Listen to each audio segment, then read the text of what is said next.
I thought when we first started talking about it, what was really interesting to me was the media's responsibility in reporting on communities of color, right? And we look back at 1912 or 1921 and we look at 2012 and we see the difference, right?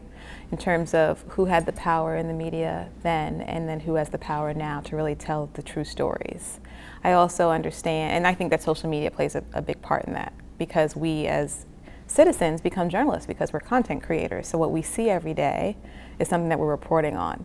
I think that's one of the reasons why we have a little bit more stories coming from our communities. I think the other part of it is that for us in this country, we've never really dealt with the issue of race in a thoughtful way. And what's really interesting to me is if you look at the past 90 to 100 years, we've never truly been accountable as a country to the atrocities and genocide of various communities of color specifically. But I think it can definitely be related to interfaith communities, and the LGBT community can also respond to it. And we just tend not to really be accountable. We just kind of push past that. The media plays a part in that because we focus on the crisis, but not the solution. And so, to me, this film really kind of speaks to this. This gives a context to the history in America as it relates to race. And I think it's a first step towards healing, because then when you truly understand it, then it's not really about the Trayvon Martins of the world happen as a one-off. There's a context that we have this undercurrent of rage because we have this undercurrent of lack of understanding, and we don't really connect as communities. So I think that this film can really help us bring people together to understand it, to be more accountable, to reconcile, to build communities beyond just the ones that we live in, which are quite siloed by color, by gender, and so it really kind of breaks down many of those walls. It's really a lot of good points in there. I mean, there's several really key things, but I have to say that the arc of the history of what happened here, that in 1921 there was a bloodbath, and it was a bloodbath in the most successful African American community in the country, really probably in the world at that point. And we never treated it as a Holocaust, and Tulsa never healed its wounds. And so when the Good Friday shootings happened a year and a half ago or so, all of a sudden the whole community was up in arms and wondering if the police, if the city was going to take it seriously, because they didn't take it seriously before. And when I heard about the Good Friday murders, I literally, and this is not the way films always come to me, I literally sat up and said, oh my God, this is a film, because of what had happened in 1921, because of how the death toll is still occurring over the issue of race, that we haven't gotten beyond that somehow. So I think the inspiration for doing this, looking at the big picture of what's going on in our country, including situations that don't turn out so well, like the Trayvon Martin case. But in this case, in Tulsa, progress was made. The city got serious. We actually got somewhere that we hadn't been before. And that process of healing is where I want people to go when they watch the film. What do you think will happen after people actually see the film? Do you think that it will kind of start a conversation on race? Do you feel like just for them to see the film by itself is enough? I think it's hard, I think it's extremely hard to have an honest conversation about the issue of race in our country. We are all so kind of programmed to be careful about what we say. Did we say African American, or should we have said black? God forbid we said colored, you know. I mean, what is politically correct has become the focus of our attention, as opposed to what do we need to do to get better?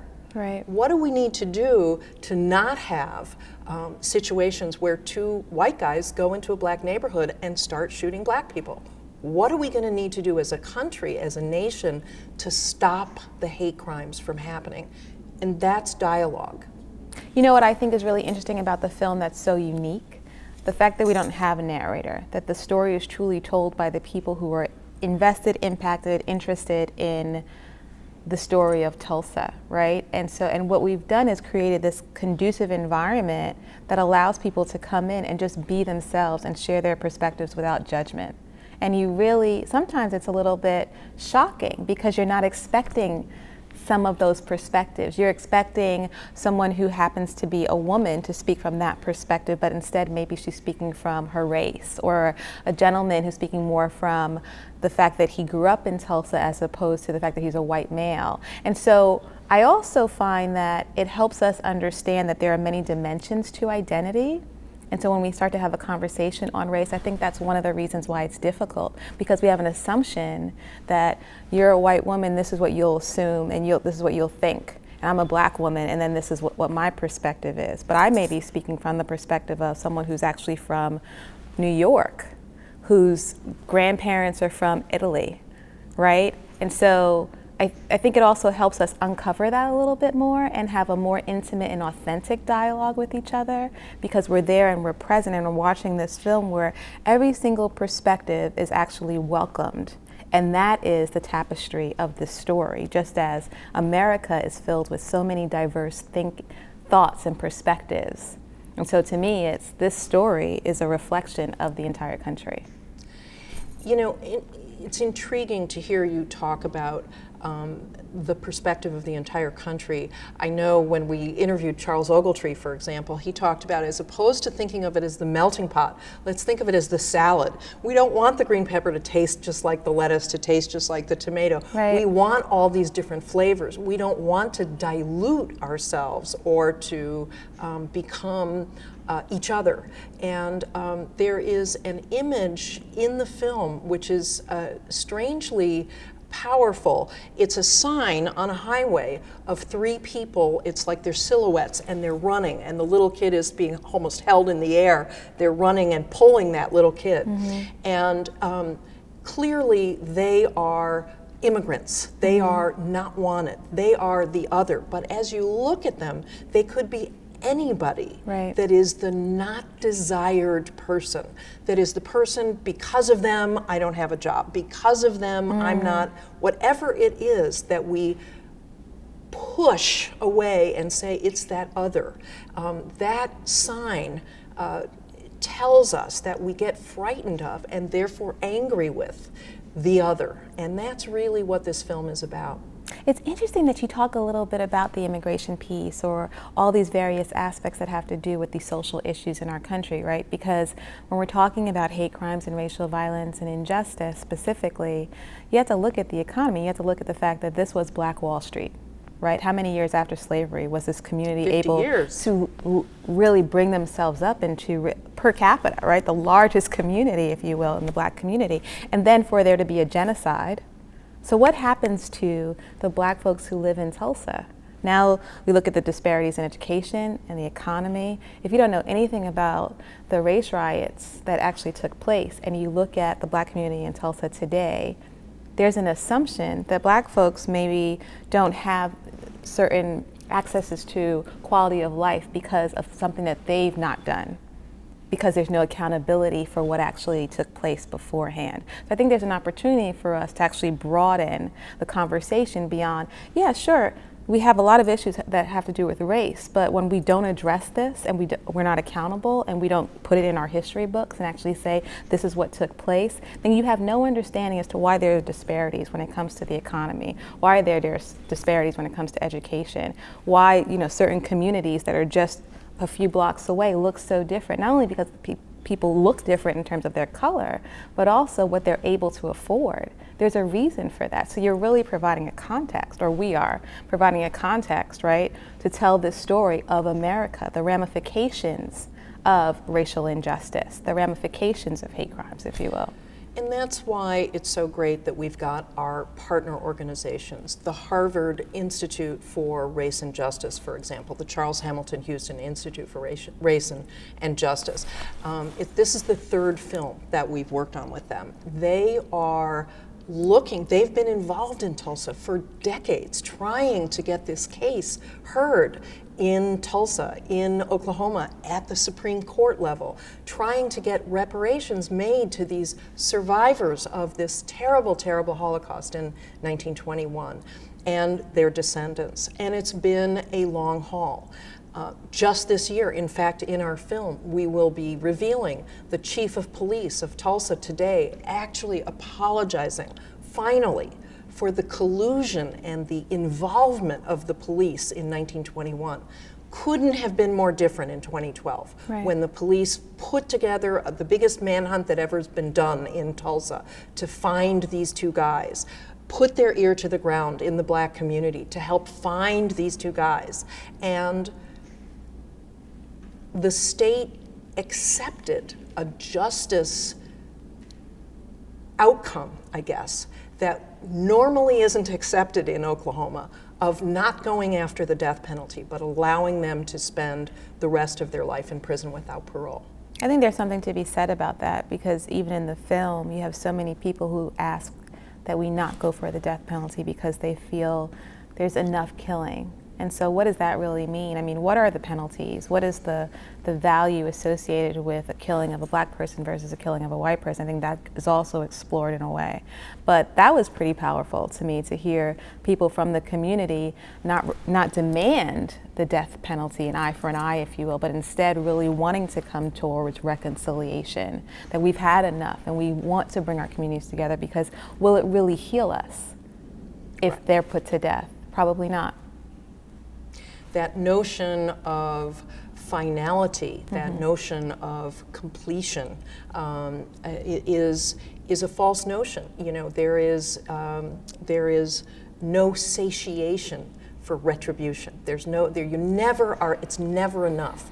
Well, they were killed, but they didn't suffer, like my sister or daughter or brother who suffered so much. And it's a very interesting, we find that the Black community is divided in Tulsa about how they feel about the death penalty, with some people saying, you know, this guy should never breathe air again. These guys shouldn't have the right to breathe air. And yet other people arguing pretty profoundly for sparing their lives, which is what has happened. Right, it's interesting to look at this national conversation on race and how there's been a demand for it, but it's been really difficult to create one. And what I think is really interesting now that the film is completed, for us to be able to tour the actual film and have community screenings and localize the conversation, and then bring those people who are connected online so that they can continue the conversation. We're actually pushing the envelope and creating a national conversation on race. And when folks ask, well, what is it that you think you'll accomplish by using this film as a tool? You know, part of me feels like this opens up the discussion. It reflects the film. We welcome everyone's perspective. We feel like there's an opportunity to provide context to our history and our present day circumstances. We bring people together, greater awareness and education. But then I also leave it somewhat open, and I'd love to hear your thoughts on it too. I leave it open because I feel that it's not for us, right, as filmmakers, to say, this is the solution, but instead to leave it open for the people of this country to say, this is what we need. So we've heard some of the voices and we have that in the film, but I'm really interested to hear, as we tour around the country, what does everyone else have to say about bringing communities together? Will they say it's too difficult and we don't have an interest? The same as you have this difference between this within the Black community in Tulsa. Some of them want the death penalty because they want some finality and they want it to mean something.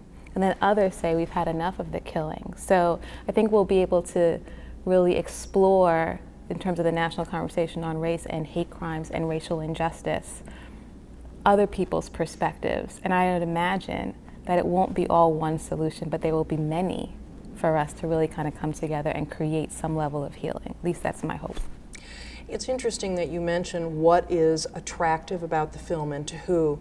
This film was made handmade by people in Cincinnati, by students, by faculty at NKU, by people who are not necessarily uber involved in civil rights work, if you will. It's not everybody's first cup of tea, and yet it attracted people to give, to work, to do, and it became a symbol of the national situation. I think that Jesse Jackson really focused well when he said, Tulsa, unlike some of the areas in the country, the leadership welcomed the presence of Jesse Jackson after these murders took place.